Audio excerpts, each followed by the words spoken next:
You don't miss them the way you think you do. That's the part no one tells you. You sit there replaying everything, the way they looked at you when they were close, the way they spoke when they softened, the moments that felt almost perfect, and it feels like love. It feels deep. It feels rare. But what you're actually feeling isn't just connection, it's withdrawal. It's the silence after intensity. It's your mind trying to recreate a high it once felt but can't consistently get anymore. And that's why it hurts the way it does. Because this isn't just about them leaving or pulling away. This is about your brain getting hooked on something unpredictable, something inconsistent, something that never fully belonged to you but gave you just enough to believe it could. And now you're stuck in this loop where you keep asking yourself why you can't let go of someone who keeps hurting you, someone who keeps choosing distance over closeness, someone who made you feel everything and nothing at the same time. And the answer is uncomfortable. You're not just attached to them, you're addicted to the way they made you feel when they were finally there. Because when they were present, it wasn't ordinary, it wasn't stable, it wasn't predictable, it wasn't safe in the traditional sense. It was intense, it was consuming, it felt like something you had to earn, and when you finally got their attention, even in small doses, it felt like a reward, like you had done something right, like you mattered. And your brain doesn't forget that. It locks onto it, it starts chasing it. Not the person, the feeling, the validation, the relief of them coming back after distance. That moment when everything feels okay again, even if it never lasts. And slowly, without realizing it, you stop asking whether this relationship is healthy, and you start asking how you can get that feeling back. That's where the addiction begins. That's where it stops being about love and starts being about craving. Because real love doesn't leave you constantly confused. It doesn't make you question your worth every time the other person pulls away. It doesn't train you to accept silence as normal and inconsistency as passion. But when you're in this dynamic, it rewires your perception. You start associating emotional chaos with depth. You start believing that the harder it is to keep someone, the more valuable the connection must be. And every time they come close after creating distance, it reinforces that belief. It tells your brain, this is worth it. This is special, even when it's hurting you, even when it's draining you, even when you're losing parts of yourself just to maintain it. And this is where most people get stuck. Not because they don't see the red flags, not because they don't feel the pain, but because the moments of connection feel so real that they override everything else. Those small windows where they open up, where they show care, where they make you feel seen, those moments become the evidence you cling to. You tell yourself, this is who they really are. And everything else, the distance, the coldness, the inconsistency, you start explaining it away. You start justifying it. Because letting go would mean accepting that those moments weren't enough to build something real, and that's a hard truth to face. But there's something deeper happening underneath all of this, something that has nothing to do with them and everything to do with you. Because this kind of attachment doesn't come out of nowhere. It connects to something familiar, something that existed long before they showed up. A pattern where love wasn't always consistent, where attention wasn't always guaranteed, where you had to feel it slipping away before you fully felt its value. And now, without even realizing it, you're recreating that same emotional environment. Not because you want to suffer, but because it feels known, it feels recognizable, and your mind mistakes familiarity for safety, even when it's painful. So when they pull away, it doesn't just feel like losing them, it feels like losing something deeper, something internal. Something that was already fragile before they entered your life. And that's why you chase. Not because you're weak, not because you don't know better, but because your system is trying to restore something it believes it needs. It's trying to fix a feeling that existed long before this relationship, and the avoidant becomes the trigger for it. The one who activates it, the one who holds the key to that temporary relief. And the most confusing part is that the pain and the connection start to blend together. You can't separate them anymore. The moments that hurt you and the moments that heal you come from the same person. So your brain links them. It starts believing that in order to feel close, you also have to feel the distance. that in order to experience the highs, you have to tolerate the lows. And that belief keeps you stuck. It keeps you hoping. It keeps you waiting for the next moment of closeness, even when the pattern has already shown you exactly how it ends. You start chasing their approval without even noticing it. Every message, every interaction, every small sign of attention becomes something you analyze. You begin adjusting yourself, your words, your behavior, trying to figure out what makes them stay just a little longer. And slowly, without realizing it, your self-worth starts depending on how they respond to you. When they're warm, you feel enough. When they're distant, you feel like you've done something wrong. And that cycle creates a dependency that feels impossible to break, because now it's not just about them, it's about what their attention says about you. And this is where the addiction tightens its grip, because you're no longer just attached to the person. You're attached to what they represent: validation, acceptance, the feeling of being chosen by someone who doesn't choose easily. And that makes it feel more valuable, more meaningful, even though it's inconsistent, even though it's unstable, even though it's hurting you. You tell yourself that if you can just get it right, if you can just understand them better, if you can just be patient enough, things will change. That they'll eventually see your value, that they'll eventually stay, that the version of them you saw in those rare moments will become the norm. But that belief keeps you trapped in potential instead of reality. It keeps you investing in what could be instead of accepting what is. And what is a cycle that keeps repeating itself, because every time they pull away, it creates anxiety, and every time they come back, it creates relief. And your brain starts associating them with both. So even when you're hurting, a part of you still wants them, not because they're good for you, but because they've become the source of both the pain and the temporary comfort. And that's exactly how addiction works. You're not crazy for feeling this way.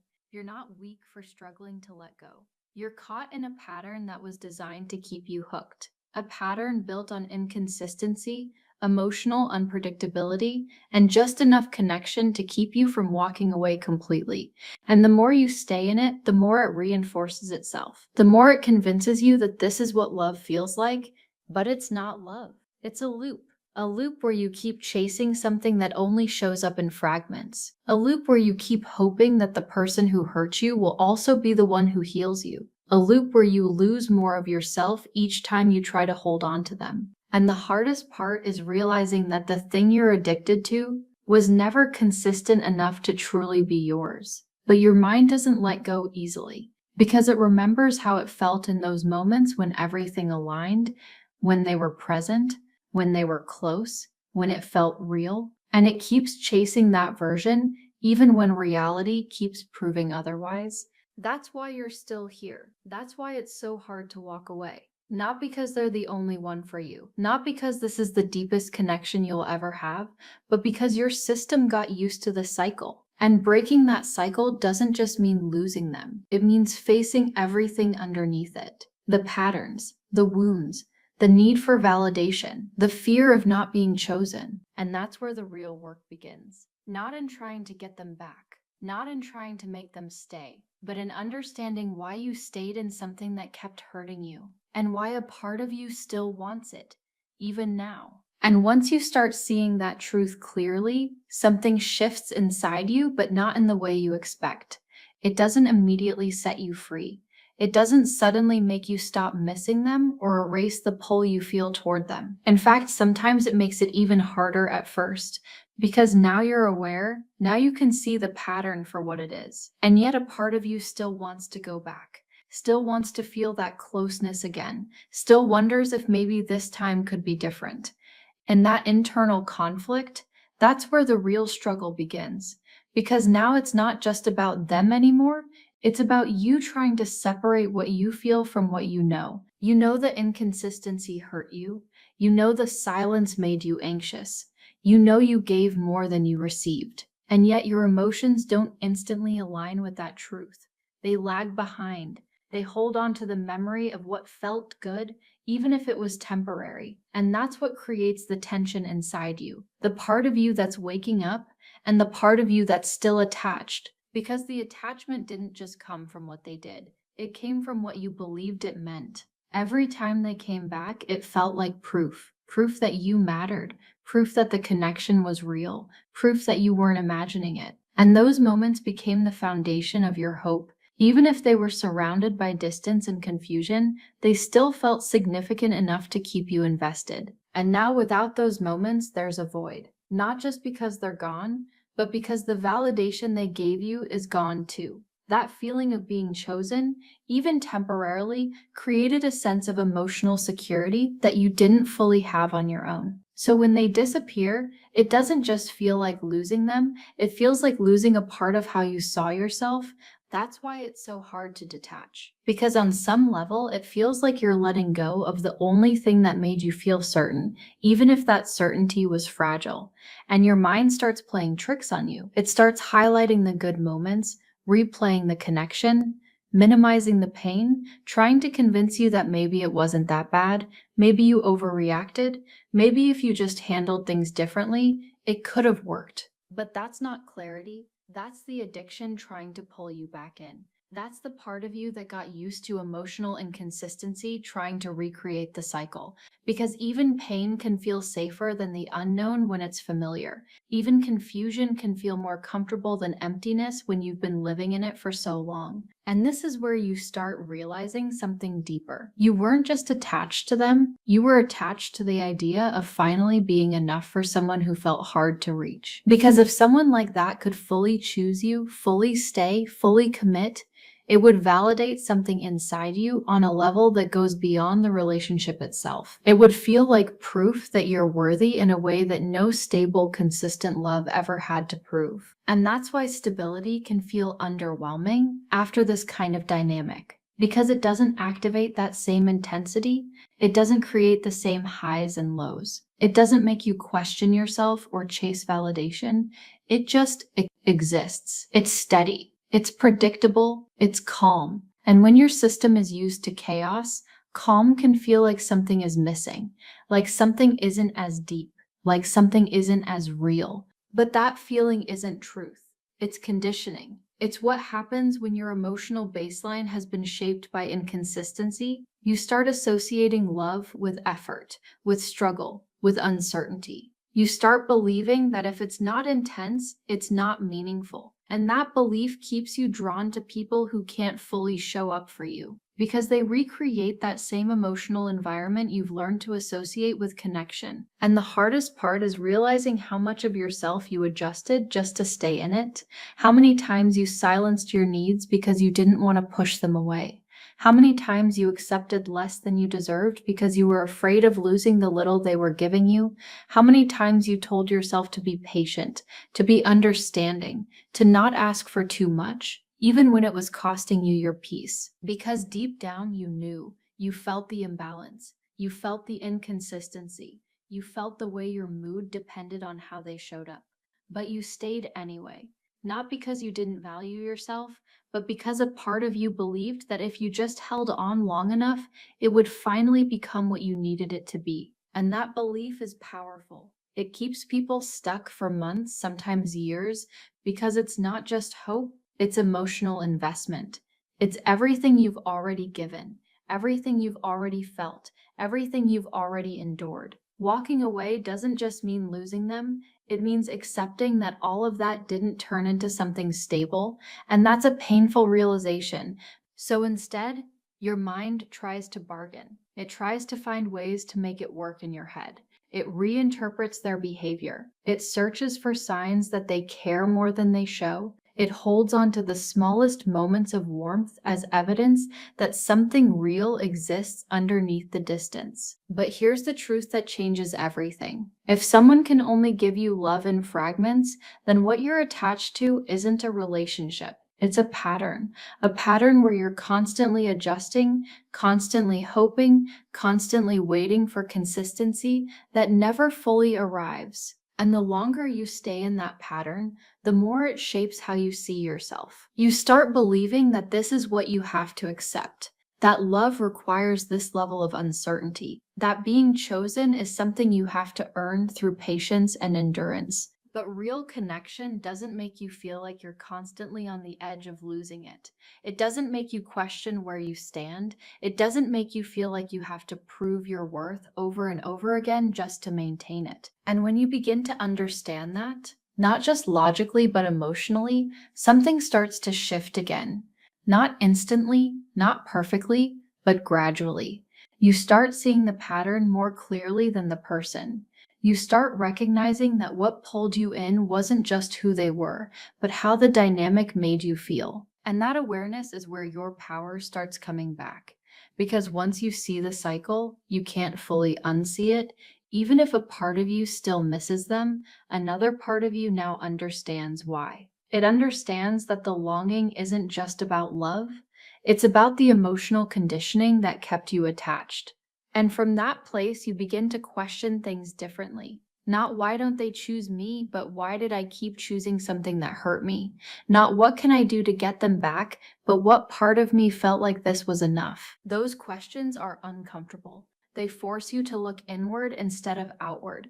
They shift the focus from them to you. And that's not easy, because it means facing parts of yourself that you may have been avoiding. The need for validation, the fear of being alone, the belief that love has to be earned. But that's also where real change happens, because the more you understand those parts of yourself, the less control this pattern has over you, the less you feel pulled toward people who can't meet you fully, the less you confuse inconsistency with depth.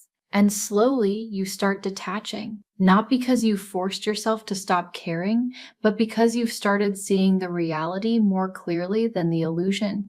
You've started valuing your peace more than the temporary highs. You've started recognizing that what you were chasing was never consistent enough to truly fulfill you. And that doesn't mean you won't still have moments where you miss them. You will. You'll remember the connection. You'll feel the pull. But now, alongside that feeling, there's awareness, there's understanding, there's a voice inside you that reminds you of the full picture, not just the highlights your mind tries to replay. And that voice, that awareness, is what eventually breaks the cycle. Not all at once, not overnight, but piece by piece.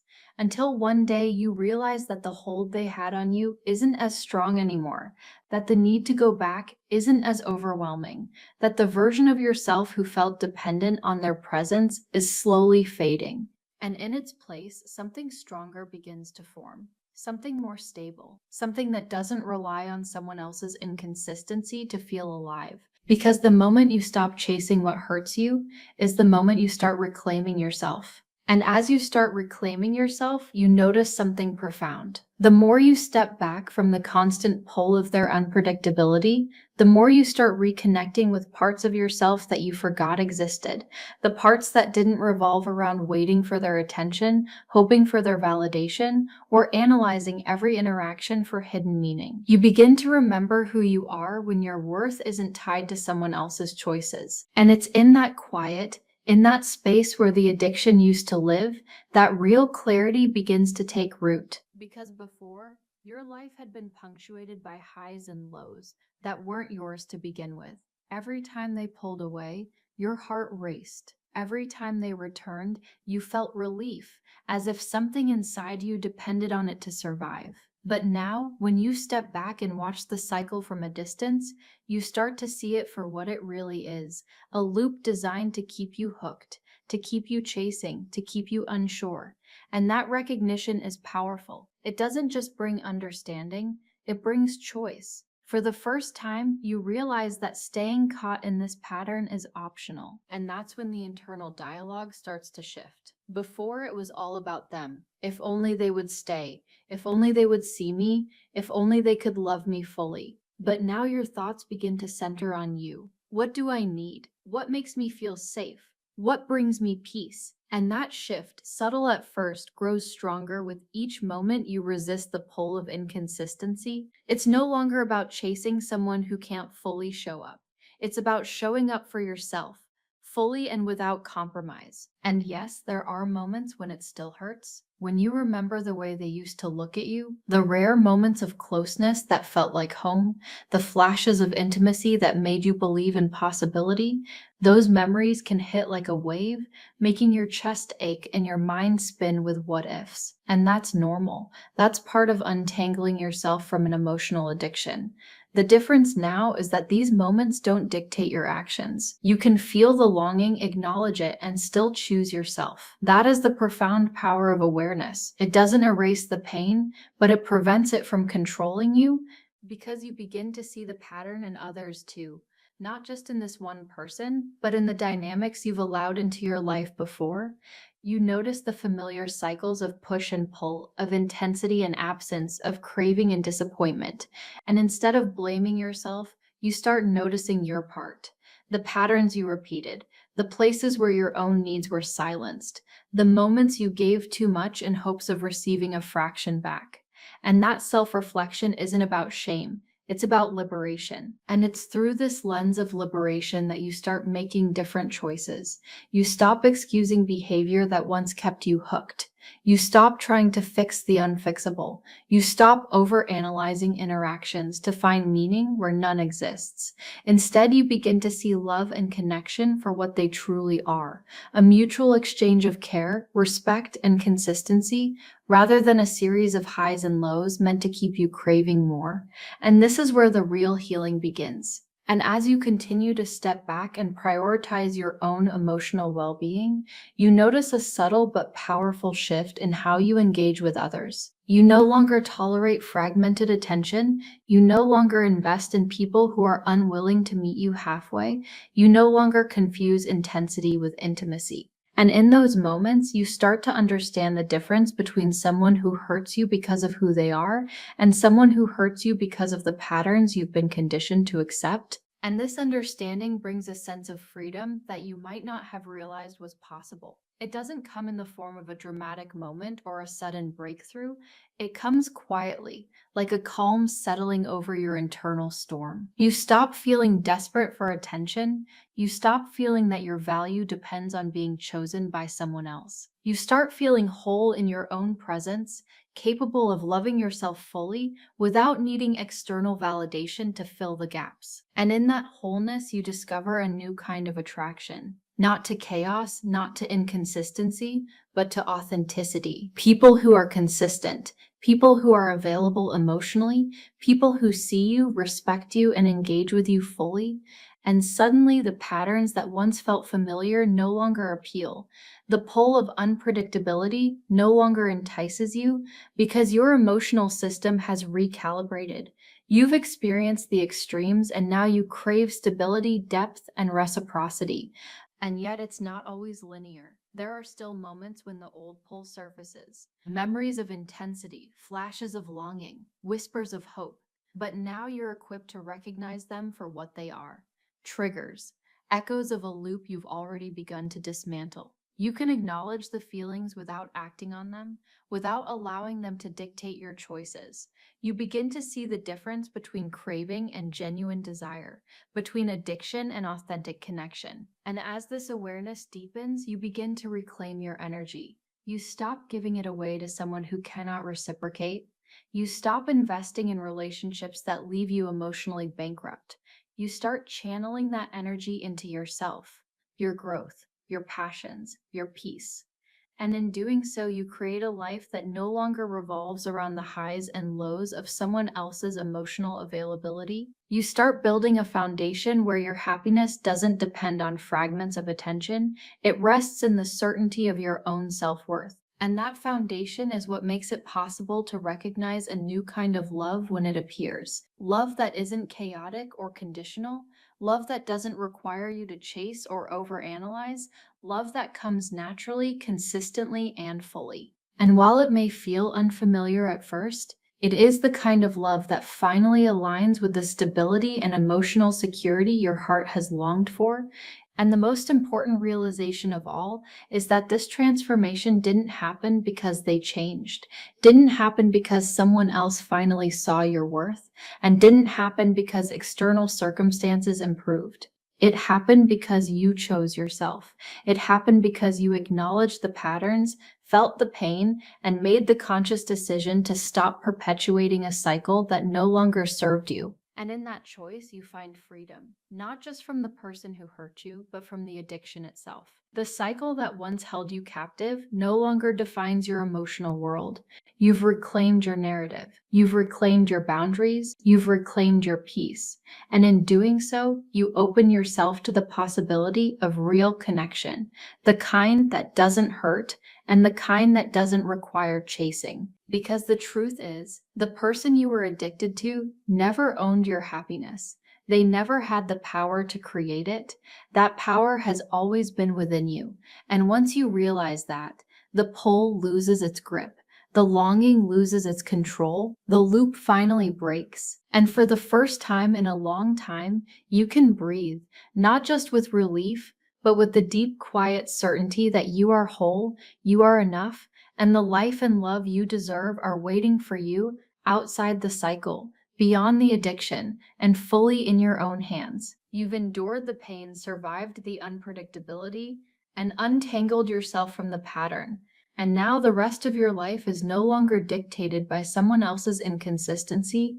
It is yours, all of it. And that freedom, that reclamation is the most powerful love story you will ever experience because it begins and ends with you. And once you step fully into that awareness, you start noticing the subtle ways your mind and heart used to be hijacked by the very cycle you're breaking. You notice how every interaction, every silence, every moment of inconsistency used to trigger an almost automatic reaction inside you. Your chest would tighten, your stomach would twist, and your mind would immediately go into overdrive, analyzing, overthinking, replaying, imagining. That reaction was not weakness, it was conditioning. Years of believing that love meant uncertainty had wired your nervous system to respond to emotional unpredictability as though your very survival depended on it. And now, for the first time, you can step back and observe it instead of being controlled by it. And the first step in reclaiming your emotional freedom is noticing these triggers without judgment. You feel the pull of missing them, the sudden urge to reach out, the replaying of memories that made you feel alive in a fragmented, incomplete way. You feel it all, the craving, the longing, the ache, but now you can name it for what it is, an echo of a pattern, not a reflection of your worth. You realize that the intensity you were addicted to wasn't a measure of connection or love. It was a measure of your brain craving stimulation and reassurance from someone who could not consistently provide it. And that realization changes everything. Because now, instead of chasing, instead of hoping, instead of trying to get them to show up for you in the ways you need, you begin to focus inward. You ask yourself the questions that were once uncomfortable. What do I truly need to feel safe and loved? What boundaries do I need to protect my emotional health? What parts of me were ignored, silenced, or overextended in this pattern? And how do I reclaim them? These questions are not easy, but they are liberating. They shift the focus from the external, the person you cannot control, to the internal, the person you are finally prioritizing. And as you explore these questions, you start noticing how much energy you've been giving away. Energy that could have gone into your dreams, your growth, your passions, and your peace has been consumed by a loop that rewarded you with fragments of attention. And that's when the anger surfaces. Not the kind of rage that destroys, but the kind that opens your eyes. Anger at yourself for staying longer than you needed to. Anger at the cycle that kept you hooked. Anger at the false hope that once felt like love. And that anger is powerful because it fuels transformation. It fuels the refusal to repeat the same patterns. It fuels the determination to create a different, healthier reality for yourself. And then comes the subtle but profound shift. You start noticing how much you've grown emotionally. You start recognizing that surviving this pattern, untangling yourself from someone who could never fully meet you, and reclaiming your emotional autonomy is an enormous act of courage.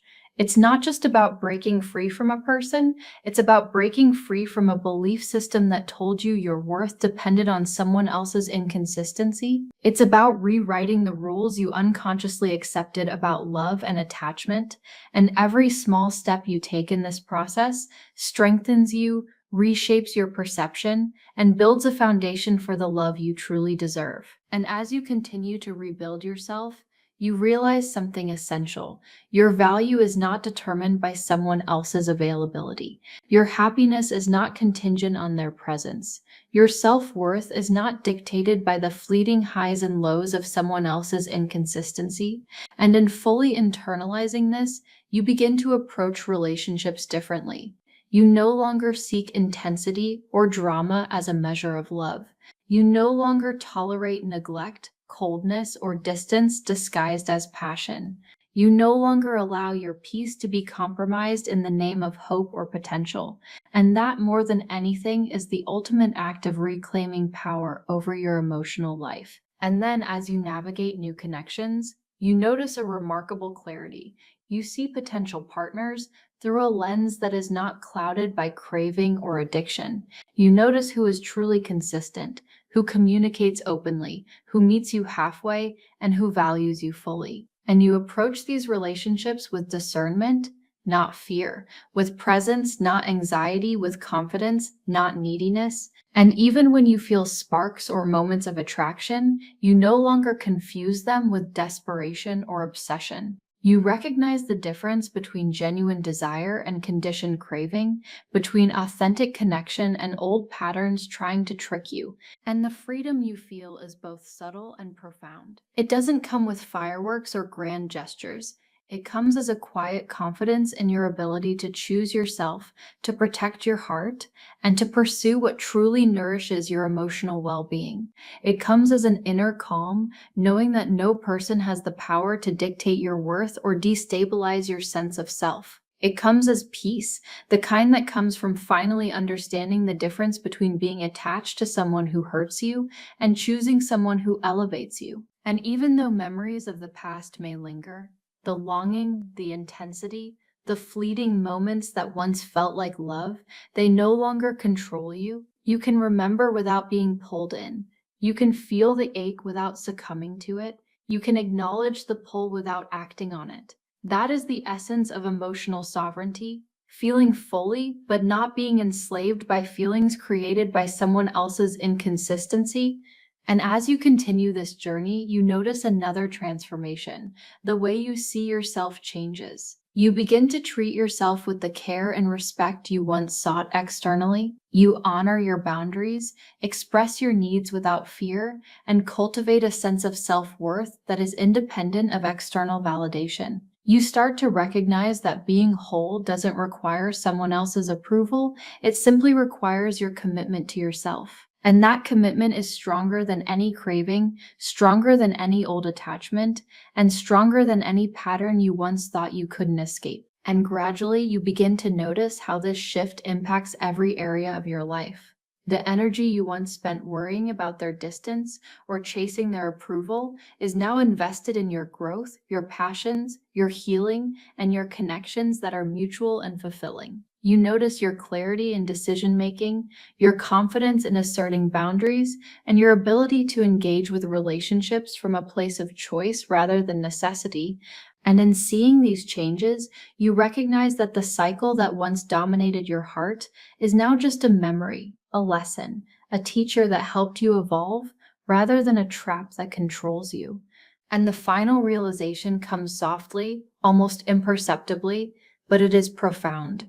You are free, free from the need to prove your worth, free from the compulsion to chase someone who could not fully commit, free from the addiction to emotional highs and lows that were never yours to own, free to experience love as it was meant to be, stable, consistent, reciprocal, and nourishing. And in that freedom, you understand that everything you endured, every painful moment, every longing, every heartbreak was not wasted. It was the crucible that allowed you to reclaim yourself, see patterns clearly, and build a life where love no longer requires compromise of your peace or integrity. And now, as you stand in that space of awareness, You feel the strength that comes from surviving the pattern, understanding it, and rising above it. You feel the clarity of choice, the peace of self-respect, and the joy of living untethered from someone else's inconsistency. And you understand, finally, that the love you were addicted to was never the true measure of your worth. The true measure was always inside you, and now you hold it fully, unshakable, and free. The cycle has ended. The addiction has lost its grip, and the love story that matters most, the one that has been waiting for you all along, is the one you are writing for yourself. You are whole, you are enough, you are free, and nothing, not even the echoes of past intensity, can take that away from you.